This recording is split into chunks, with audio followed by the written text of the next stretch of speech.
It's already in here.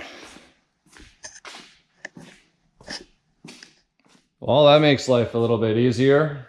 I was planning on driving this thing in here, and Dale must have moved it in already, since I had mentioned I would probably be coming in on Sunday, which is today, and strip this thing down. So I was hoping to just kind of get in it and fire it up and show you guys how actually reliable this car is, because it sat pretty much since the day I did the video when I got it. And I went back there last week, I hit the key, and it fired right up. No issues other than that horrible exhaust leak from the mid pipe.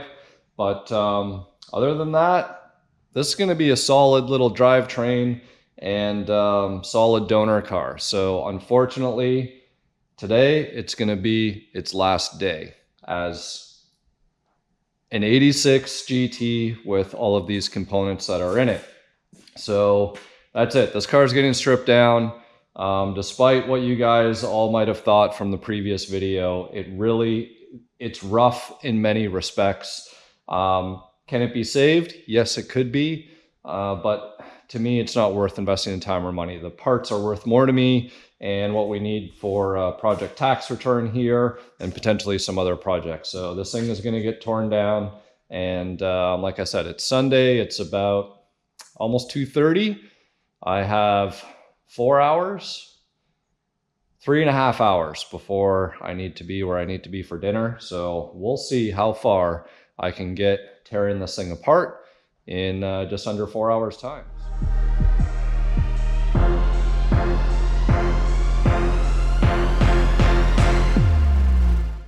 Before we get into that, see, I think Mr. Notorious must have dropped off these sterns for me.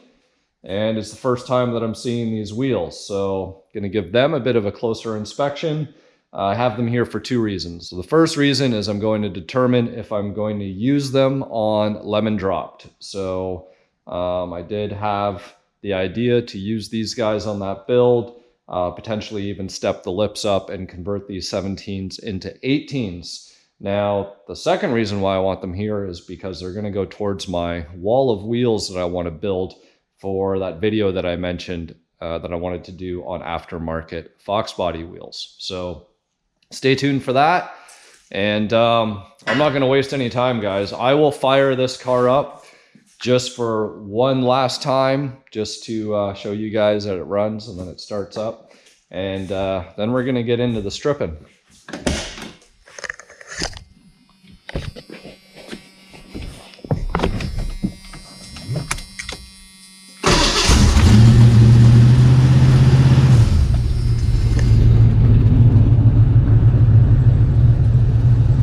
So there you go. First click of the key. The idle surges initially because there is no O2. The harness isn't even on the car, let alone O2 sensors installed in the H-pipe. So amazingly enough, it runs pretty good in limp mode, but that's going to be the end of this guy. So shut it off with the inertia switch.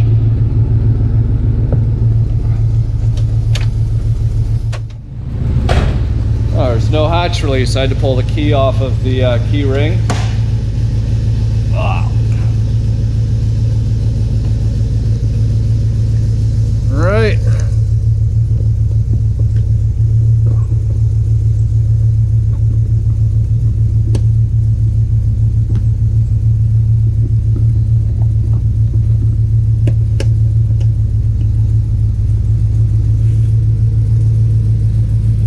Apparently the inertia switch doesn't work in this car.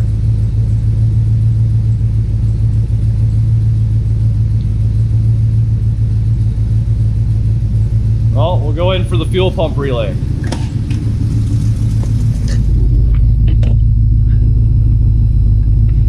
All right, so for some reason the inertia switch doesn't work, whether it's bypassed or faulty, I don't know. So managed to reach underneath the driver's seat and pull out the fuel pump relay and let the car stall out. So now our fuel lines aren't pressurized, so good to go. Put the hoist arms underneath this thing, get up in the air, start tearing stuff apart.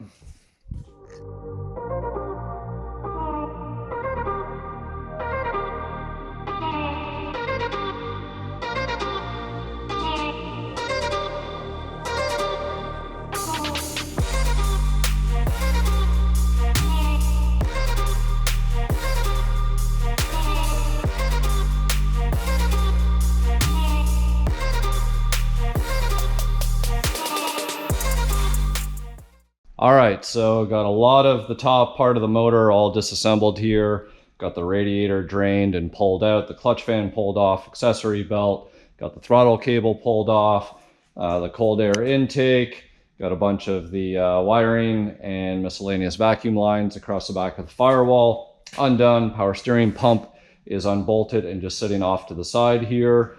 And now what I'm going to do is I'm actually going to pull out all of the spark plugs, and then I'm going to reconnect the battery so that way I can actually do a compression test on this motor, because I just want to know, before it's all pulled apart, what kind of compression numbers that this motor is doing. Now, if you guys remember, I was considering using this motor possibly for project tax return and simply pulling the top end off of this guy and going with a set of heads, intakes, cam, etc. So now it's probably going to end up being a different direction, but going to go ahead and do that compression test anyways. I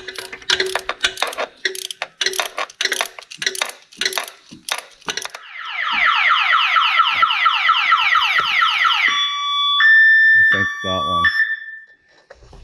Oh, that alarm just will not die. Why don't you just cut the wire to the... I should cut the, you know what, I'll do that right now.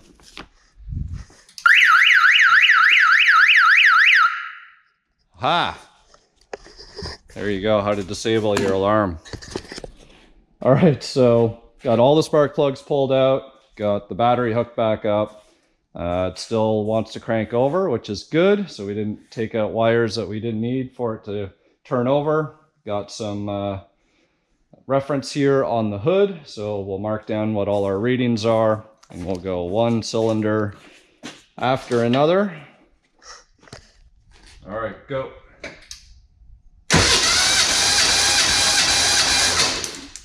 $150. To do so many of them. Go.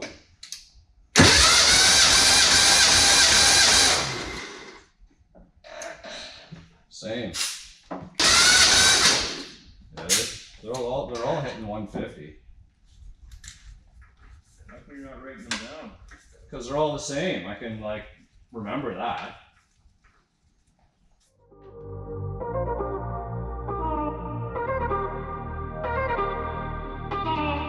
Test results, everything's within probably 10%, which is ideally what you're looking for. So we're as low as 138, as high as 150. To be honest with you, I think an extra crank or two probably would have even brought a lot of these numbers up quite a bit more, but this is reassuring enough to me to know that this is actually a really good motor, despite a little bit of maybe leaky gaskets and some leaky oil here and there. Those are easy things to clean up because, well, the numbers don't lie. So gone ahead, re-disconnected the battery, put the spark plugs back in the holes, which those were all inspected before the compression test, and they all look good. And went ahead, got a few other little items removed out in terms of salt pepper shaker on the wiring harness. So I'm going to put the car up, get all the bottom side disconnected, and that way we can yank this thing up out of here.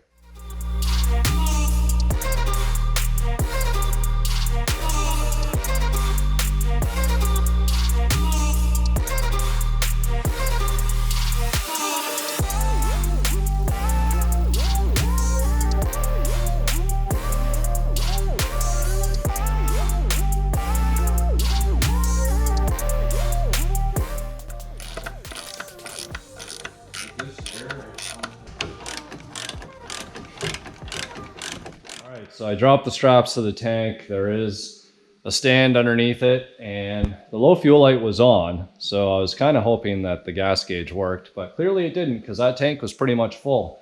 So got it hooked up to the siphon here. Gonna get as much fuel out of it as possible. And while that's going on, just figured I'd update you guys with everything that's been pulled so far. So pretty much all that exhaust, with the exception of the one tailpipe on the passenger side. It'll just be easier once the gas tank's out for me to get the grommet out of the hanger, or the hanger out of the grommet rather. And subframe connectors, so those were just bolt-ins. So I managed to undo all the bolts and got myself a nice set of subframes here. definitely weld those in next time. You can see, I think I'm going to go on my third set of gloves here. What else do we got? You know, all the cooling system, all that stuff is out. Got the motor mounts disconnected, so those are good to go, and everything for the transmission as well. Even these guys are loose. So once I can get a jack underneath the transmission here and support it up, I'll drop the cross member, and then actually I got to put the car down and undo the shifter handle because I forgot to do that. So once I do that, then we can just pull the transmission out. Sometimes I pull everything out all together, or in this case, probably could have just dropped the whole K member and everything together, but everything needs to come apart. So just kind of easier this way because there's tons of stuff on the underside of the car that I need to pull out anyways. So there really is no wrong or right way of pulling your drivetrain out. I guess it's just dependent on what's going to work best for you. So while the siphoning is finishing up, I might actually go ahead and start looking at loosening off some lower control arms, upper control arm bolts, shocks, and everything else, since this rear end will be coming out. Probably do some math and see if we have any gears in this rear end as well. So we'll start loosening some stuff off and go from there. Oh, the vent too. Just let it down and go pull that. There we go.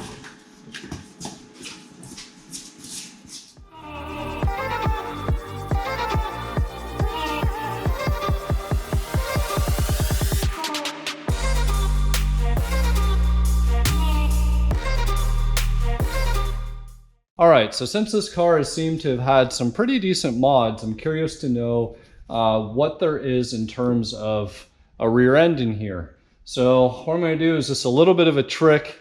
If you guys don't want to have to open up or pull the diff cover off and look inside your pumpkin and get counting teeth, this little old trick, some of you probably know this. For those of you who don't know it, then hopefully it'll help you out. So all you do is mark a spot here, the pinion, and mark a spot here on the underside. And really it's just math. So what we want to know is how many times does this have to turn for this to make a full revolution. So I'm going to go ahead. So we know it's going to be around 3 something, right? So that's 1. That's 2.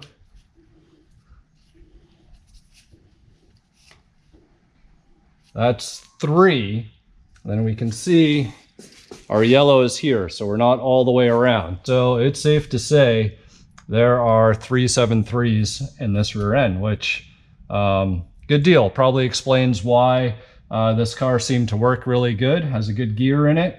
The motor was strong. So this guy is actually going to be going in project tax return. So I'll have to let the buyer know that they're getting some 373s in the back free of charge. So we'll get this guy out, get it all cleaned up, painted up, looking the part, so it matches and looks just as pretty as what's in the car now and the underside. And that's that.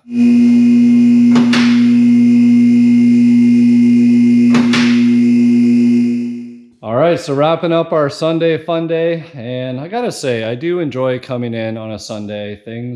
I've said it before, it's just more relaxed, less pressure. It's not the work week, and I don't know, I just feel like you can go more at your own pace, and it's a really good way to kick off the week in terms of productivity, because you can get all those little nitty-gritty things out of the way. So didn't get the motor out. I was hoping that I would have had all of the drivetrain out of the car, but the reality is that it's all disconnected, and all that needs to happen is a chain hooked up, cherry picker in there, and it's going to come out because the transmission's already out. It's laying on the floor there. Even the fuel tank's out. The whole rear diff and suspension is out. And well, still need to take out the shocks. Sorry about that. So rear shocks still need to come out, but that's pretty much it. All the exhaust, those bolt-in subframe connectors, all of the cooling system, all of that, it's all out. And we even did a compression test on the motor, which we got back some really good numbers that I'm very confident that that motor will serve its purpose whether for another build or maybe in here. But like I said, I do believe I have come up with the solution for the drivetrain for this car. So stay tuned to see what the outcome is on that one. So that's it. Gonna wrap up this Sunday. Gonna go home. Got a custom pizza getting made for me.